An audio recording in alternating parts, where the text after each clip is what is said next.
rolling and ready to go. And you're about right up, Okay. right just below the cluster there, Okay. sir. And you guys can start with Zimmerman. Zimmerman. Zimmerman. Okay. A little different. But Well, Joe, Captain Zimmerman, I appreciate the chance to speak with you today, and Thank you, certainly, sir. I have fond and some maybe less fond memories of Sapper School, but all very, very productive. Just by way of introduction, I'm Lieutenant Colonel Jason Kirk, and I had the opportunity to go to Sapper School in the summer of '94. So I was then Second Lieutenant Kirk. I was a platoon leader at Fort Stewart with the 11th Engineer Battalion. And just my path was coming out of OBC in October of '93. And I was hot on going to a Ranger School slot. And that didn't work out. One of the determinants was there was a prioritization on guys going to light units, which made sense for the Ranger School slot. So I headed down to 24th Infantry Division, 11th Engineer Battalion, and as soon as I got there, I told my brigade commander, "Hey, I was interested in going to Ranger School. That opportunity wasn't available. Can I go back to Ranger School?" And he said, "That's a possibility." He said, "What about Sapper School? That's in some ways better." And an opportunity we think we could tee up for you, and then we'll let you go for a month versus 2 months, right? And so I said, absolutely, I'd like to do that. So bottom line, as a platoon leader, I had the opportunity to send 3 and then 3 more, basically 6 individuals, 5 NCOs and myself came to Sapper School in the spring and summer of '94. And it was a great experience for guys from a mechanized unit to have the opportunity to get the sapper training that is oftentimes seen as light fighter training, but we definitely benefited from it as much, if not maybe more, than the light fighter Ranger sapper community. Came up here in June of '94 with 3 folks from our brigade, and we were lashed up with the 307th. It was their rotation, if you will. So the 307th had about 40 sappers. 7th Engineers from, I think it was 7th, it was the 2nd out of Alaska had 7 individuals.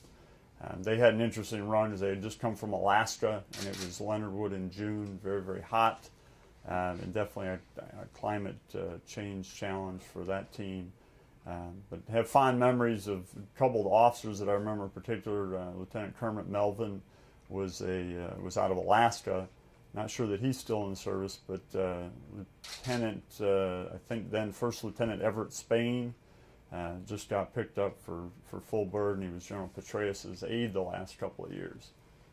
Some people don't know, but Colonel Spain got that job by a PT challenge given by General Petraeus to all the candidates. So as a sapper graduate back with me in '94, maybe that helped him make his way to victory in General Petraeus' PT challenge. So that's a bit of introduction, maybe more than you needed, but some background on our sapper run. maybe your future progression in the Army? Yeah, as far as my career, I headed off, did 3 full years at Fort Stewart, 3 rotations LTC, and that sapper school. Clearly, if I think back to highlights of my time as a lieutenant, sapper school is among the highlights of my time as a lieutenant, and partly because of teaming with other engineers from other formations, but then also being there with a couple of the sergeants from the 11th Engineer Battalion.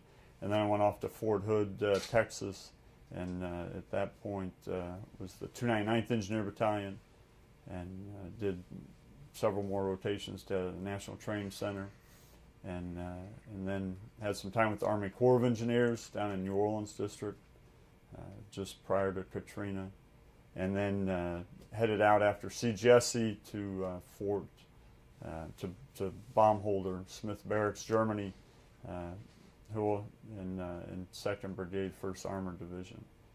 And throughout the years, I've been a proponent of sending folks back to sapper school. Was able to do that a couple times as company commander, having done that and trying to remind, because I've always been in mechanized units, but remind mechanized soldiers and sappers the value of sapper training. So what were the challenges when you were a company commander trying to get soldiers back to sapper school being in Europe? Mech. Well, I think it continued just as I did from Fort Stewart. We were essentially individual plugs, kind of an ATARS plug into the bigger formations, whereas we understood it even in the late 90s, was that your model, at least was then, I don't know about 2012, but the model was unit cohorts would come in. And so I wouldn't even call it a challenge, but the task was to get some folks added to those unit cohorts. And we had some success. What did you personally learn about your own leadership style when you went through the course, and how did that set you up for success later on in your career? I think the single biggest lesson was discipline and troop leading procedures. Just that it does get pounded into you, emphasized to you, and I definitely carried that forth. And troop leading procedures, and I'd say even more specifically the timeline management through military decision-making process. And that's something I've then always been very deliberate on throughout my career. As soon as you get the mission, the first thing you do is you've got that element or that asset of time, and so you do a backwards planning timeline based upon your hit time for actions on the objective. And so I definitely carried that away from sapper school. Do you remember anything significant during your sapper experience? Any memorable event or something funny?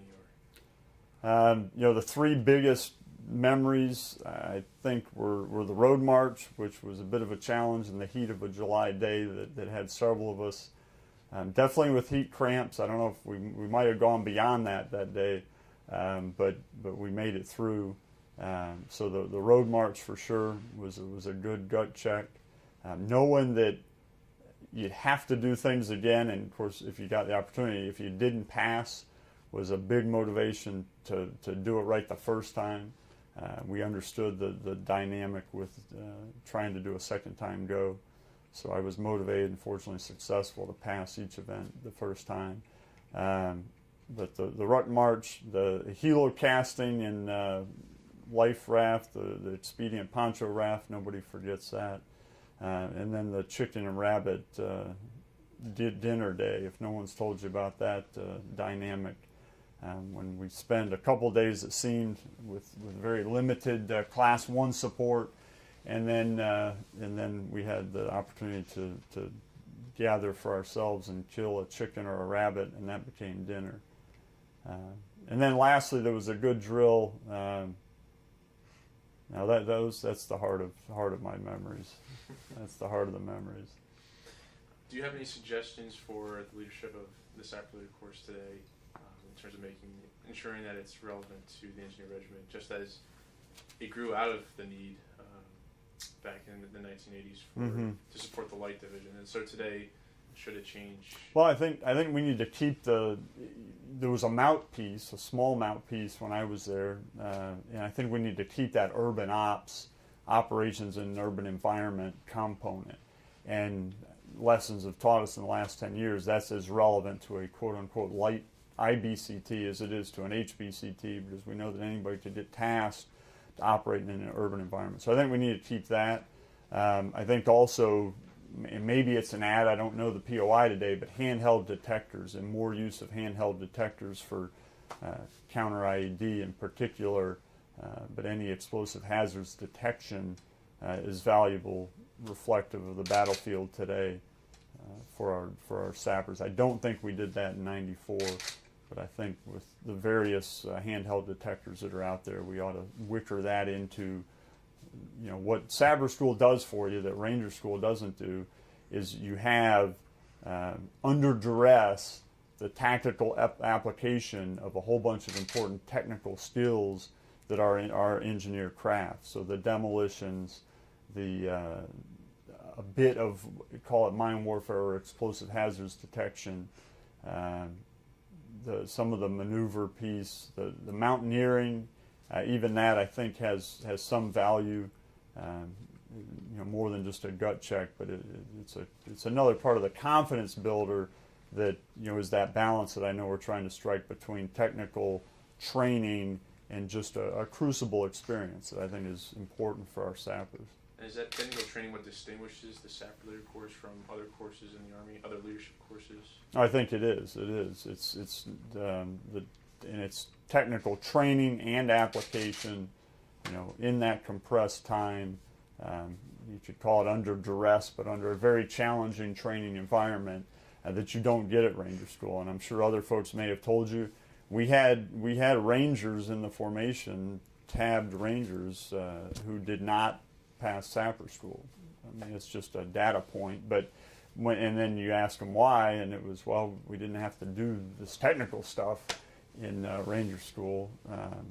So that's, that was what we saw in '94. I think it's great that the tab is now part of, the uniform and the lineage. I think it was always well deserved. I'm sure folks told you about, some folks used to wear it sewed behind their pouch, their pocket flap, and so now we can display it proudly, which is the right answer. Well, thanks. Is there anything else that maybe you want to offer with regards to the Sapper Leader Course? No, I just am a fan of it as a training experience, and I hope that continues into the future, and we get as many folks through it, both soldiers, non-commissioned officers, and officers. Yeah. Well, thank you, sir, very much for your time. Well, thanks, Joe.